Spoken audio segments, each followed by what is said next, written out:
Nostalgia can be so dangerous when it comes to gaming as a whole.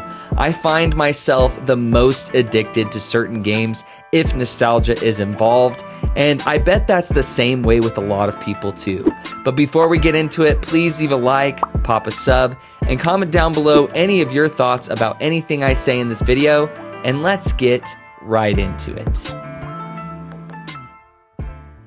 Welcome back to another episode of the Minty Mobile Games Podcast. Now, if you're new here, this is not the normal content you would usually find on this channel. However, I do kind of drop a podcast episode every month, once every month-ish, and it's really grown in popularity amongst you guys. I really enjoy doing them, and I'm glad that you guys enjoy them. So continue to support them, and you'll see more of it.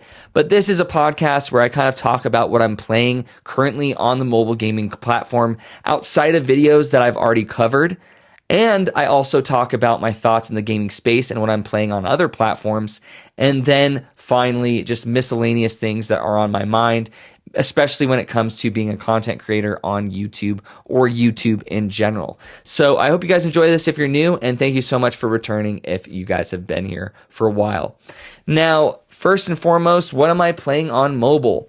Honestly, one game and one game only, I guess technically two, is RuneScape. Now, RuneScape is dripping with nostalgia, like I alluded to in the intro of this video or this podcast episode. Now, RuneScape is about as nostalgic as it gets for me when it comes to gaming.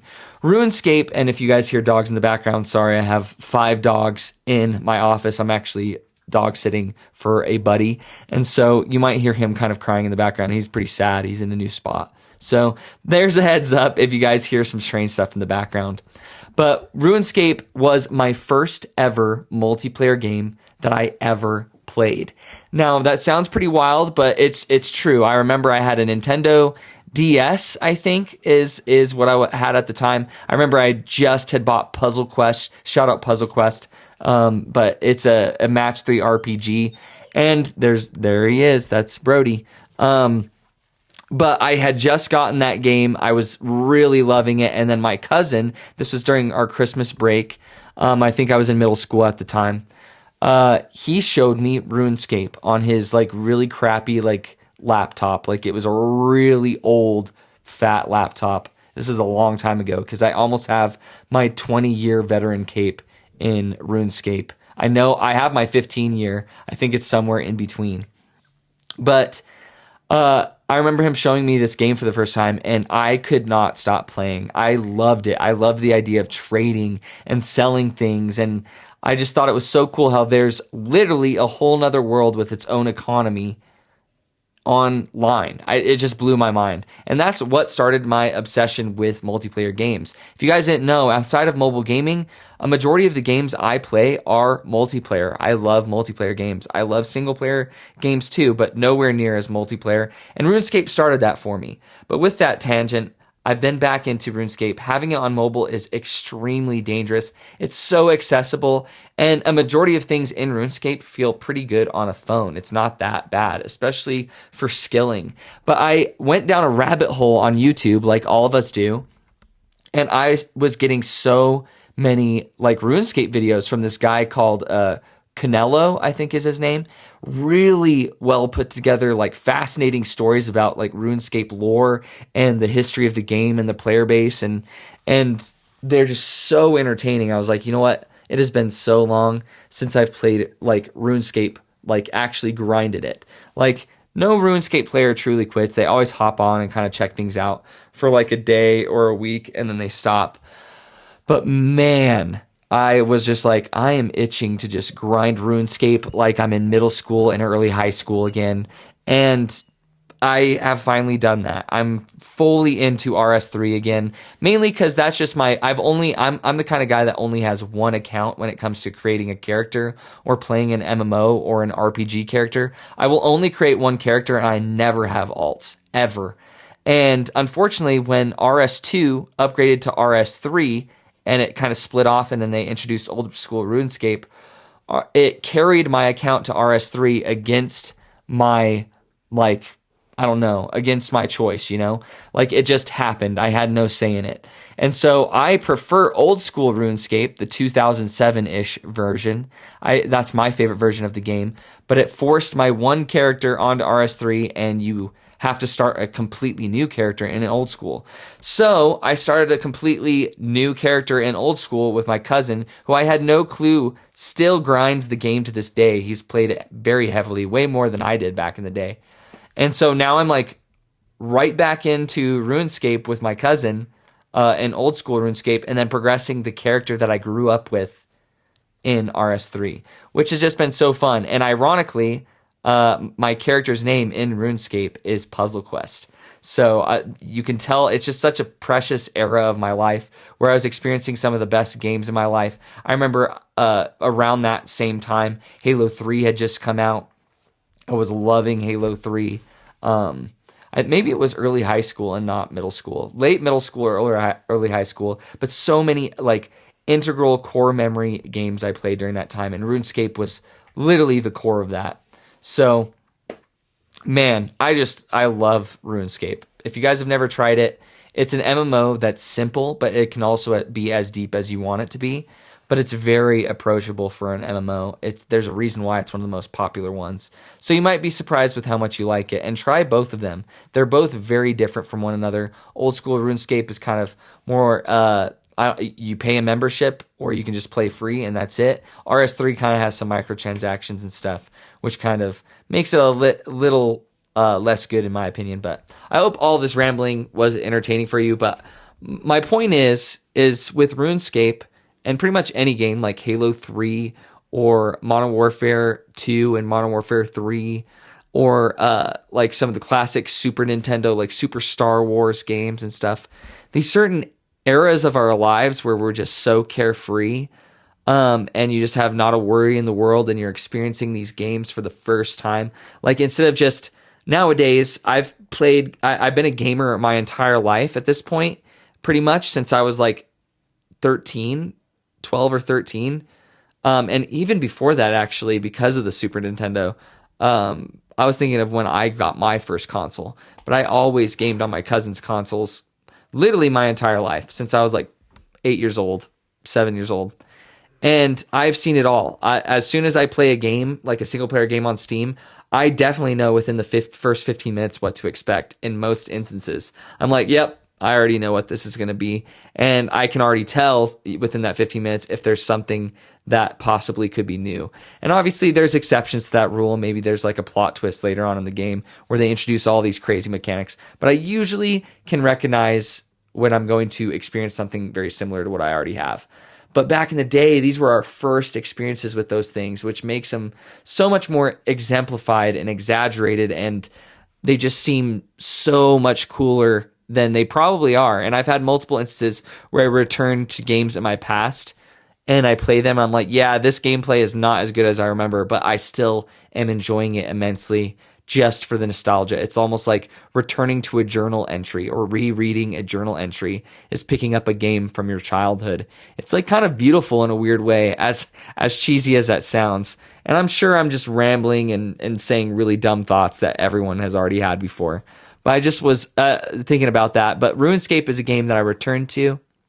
And I'm like, yeah, this is a damn good game. Like, it's aged well. It still feels good. It's still fun. And it's just really cool to experience that again. So I'm just savoring my moment. Maybe I'll drop off with RuneScape after. It's been like 2 or 3 weeks, but maybe I'll drop off after a month or whatever. But I'm still savoring the moment, and I'll always have that one character that I can kind of progress through life with in a weird way, where he slowly gets leveled over time, and I'm getting older and learning over time and getting better over time, hopefully, as a goal. But yeah, that's literally sucked up my entire like mobile gaming lately, other than the games that I already covered for the channel. So obviously I'm covering those, but I'm not playing anything outside of those other than RuneScape. So sorry, that's a kind of a boring section, but I have been playing quite a few games with nostalgia involved as well. It's just been a nostalgic, I don't know, start to the year for me, man. Is on my Steam Deck. You guys know I love my Steam Deck. I downloaded Corn Kid 64.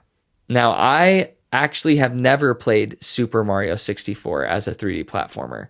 I've watched people play it. I know a lot about it, but I've never played it personally, and it looks super good.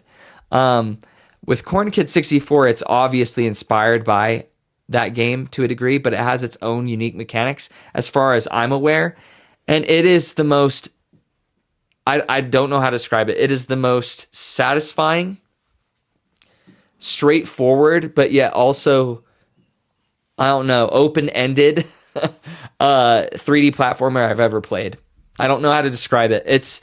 The looks look like a classic PS1 game, like super blocky graphics, and the physics are just perfect. It has one of the most satisfying wall jump mechanics I've ever experienced, and it's so open-ended. Like, it's super straightforward. You're just collecting these little experience blocks so that you can open up new areas in the world, and the world is just all interconnected, almost like a Metroidvania in a weird way, where you can access certain areas when you have certain techniques mastered or new things introduced.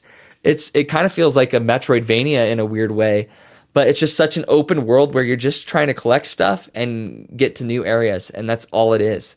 And I've always been a collector in platformers. I love perfecting and just making sure I've collected everything within a level. It's very hard for me to play through multiple levels without getting perfect ones on the earlier ones. I just love the collectathon aspect, and Corn Kid 64 is just, wow, already one of my favorite platformers of all time, which is so cool to say.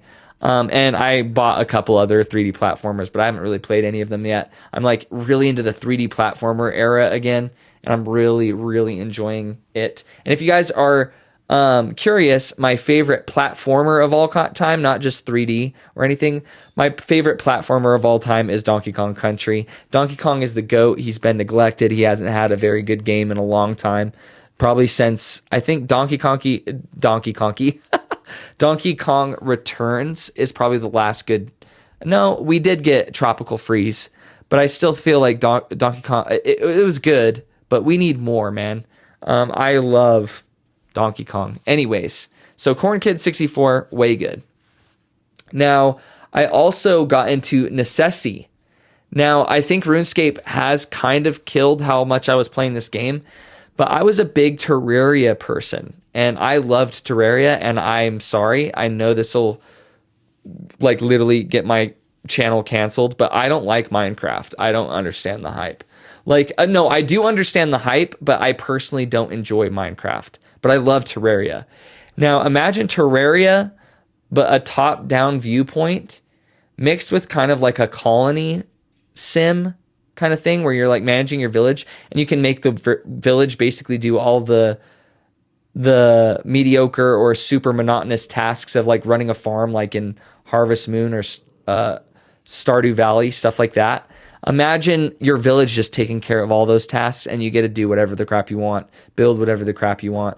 It kind of, I've played Core Keeper as well. It feels a little bit like Core Keeper, a Terraria, and a management sim mixed in one. And I've really been enjoying it. I got it on sale. It was super cheap. And it's very hard for me to get into games like this, like Sandbox games or cozy games. And this one kind of has more of a Terraria feeling, like you have more of a purpose, a little bit more of a direction, objectives to do. I'm just one of those kind of players that needs something like that. I'm just left to my own devices with no point to anything, I don't really like gaming that way. But I've been playing that too, and I both of these are very nostalgic. Like I said, Necessity is because it reminds me of Terraria. Terraria was a game in early high school when all my buddies were hopping on and we were all on each other's worlds, and Terraria was such a new thing. It's just so nostalgic. And then Corn Kid 64, it just reminds me of playing all these platformers back in the day that I really ended up enjoying. I just loved all of them. But I think it really just goes to show that the games of your childhood are what you really seek out as an adult as well. Because I loved platformers, and anytime a really good platformer comes out, I have to download it and try it out. And same with these other genres that I've been talking about too. It's just crazy. It's just really, I don't know. I've just never thought about it or the journey of my gaming tastes and preferences and stuff. So it's just really cool. I'm really grateful for Steam, man. I really am. I've played so many good games on my Steam Deck now. I'm really gotten into Steam Deck. I really have. Like my PS5 has literally turned into a shooter machine. So I just play shooters on it. That's it. Apex Legends, COD, or Marvel Rivals. I am playing Marvel Rivals still. That's another game as well. The hype is real. I was kind of a hater. I was like, it just looks like Overwatch. It's whatever. Like I'm sure it's fun, and I was still looking forward to it. But I was like, it'll peter out after a while. But the game is solid, man. It's way better than Overwatch. Overwatch basically died as soon as it came out because it's just that much better. And I can't imagine what updates they're going to have with the new heroes. And Deadpool has a bunch of references in it. And they have limitless potential when it comes to bringing fun characters into the game. And it feels way more shooter-esque than Overwatch. Overwatch felt very heavily like ability-based, where like you definitely needed to be good at aiming and shooting and stuff. But I feel like that's even more integral in Marvel Rivals, especially with how fast paced it is. You definitely need some of that like fast paced twitch aim instead of just like abilities and game sense. So it feels like a better mixture of all three things, you know? Really enjoying that with my cousin and my buddies. Kind of has helped us with the death of Apex. Really sad about the state of Apex right now. I really hope it doesn't die, though. I still think it's the best battle royale out right now, which is sad that it's the best one in its current state, but I hope it continues. There's another vent. I swear this is just a therapy session with y'all. I have no idea. I'm just rambling. And my thoughts on YouTube. So sorry that was kind of both very boring gaming sections, but my thoughts as a creator right now, I've stuck to what I mentioned in my kind of like year in review video. If you guys missed that, definitely go check it out. I share some pretty important thoughts about the channel overall with you guys. It clickbaited a lot of you guys too, which I didn't realize how clickbaity it looked. Like it definitely was worrisome once I put the title and the thumbnail together. I was like, oh man, no wonder people were worried. So sorry about that. But as I said in that video, my big goal for this year is posting shorts alongside my long form content. You guys know, as I mentioned in that video too, TikTok is my largest platform. I have like 25K on there, and I built that 25K on there, but I just don't like TikTok as a platform. It's so inconsistent, like inconsistent compared to YouTube. And plus monetarily, it's just a waste of your time. And I just enjoy YouTube as a more, simply put. I need to stop rambling about that. But shorts form content, I got the ball rolling, and on YouTube, I got the ball rolling too. With those, I was like double posting, once on TikTok and once on YouTube. And YouTube, I got kind of a snowball rolling with that too. But then immediately, I just got burnt out on shorts content because I had grinded TikTok so hard that I was like, these videos are nowhere near as fun to make as my long form content. I'm just going to stop altogether because I was burnt out. But I maintained my long form uploads, but then I didn't test the waters. Like my one strength that I had snowballing for me, I discontinued. And I think due to the results of last year, I definitely needed to experiment more. And I think this is my goal of evolution for the channel, is posting shorts and seeing if that can bring new traffic and new viewers to the channel. Because I'd love to post more consistently and put more emphasis on the channel overall. But right now, this is about as much as I can do while still remaining consistent and enjoying making the content. So I think I've been posting an average of 2 shorts a week alongside 1 long form video a week, and it feels good. Like I can definitely continue guaranteed with 1 short a week, but I do like posting 2 shorts a week because the more the merrier. I think that's one thing that people don't realize with YouTube channels and starting out is like, don't be so hesitant to just fling something out in the ether and see if it works out, you know? Like posting more is very rarely worse than posting less. in my opinion, because you're constantly improving, you're constantly being able to analyze how those videos do and apply it to future experiences.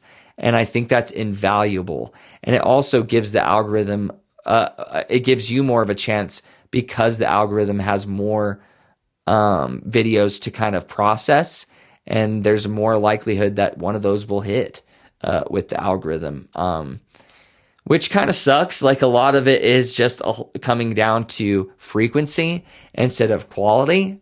So like quantity over quality. But it's just ironic, like from a content creator perspective, I feel like some of my largest videos on this channel are the ones that I thought would do the worst. And I feel like that's the majority of them, to be honest, like, or something that I didn't put as much effort into always blows up more than something I put way more effort into. It's just ironic. I just wonder what it is, because I feel like that sentiment is echoed quite often. It's just fun. I think that's why I've kept up with the YouTube channel so long, is the constant evolution, the constant learning, and the constant video diary, basically. Something that I can always look back on and be like, you know what, that was satisfying to make. I remember this era of my life when I was creating it. Wow, look how far I've come. Like, literally watching videos from a year ago compared to now, I'm super proud of the quality increasing. I'm super proud of the progress it's made. And I hope you guys are too. Like, I do this obviously for me. Like, I would post if I got barely any views. I won't lie to you and say if I got literally zero views, I would continue. I don't think so. But literally, if I get one view on a video, I would continue. That's how much I enjoy it. But I really hope at the end of the day, even though it's for me, I hope you guys get something out of it as well, that you've enjoyed the content, that you've enjoyed the journey and the evolution. And hopefully I haven't been too cheesy during this podcast. I feel like I've gotten in my feels a lot, which is very weird. But I'm just in a great era in gaming right now, aside from Apex dying. But I hope you guys are too, and I hope I can help you get into a good era of gaming. And if you can't find it, look into the nostalgia of your past and just pick up a game that you think you wouldn't enjoy as an adult, and I think you might just be surprised.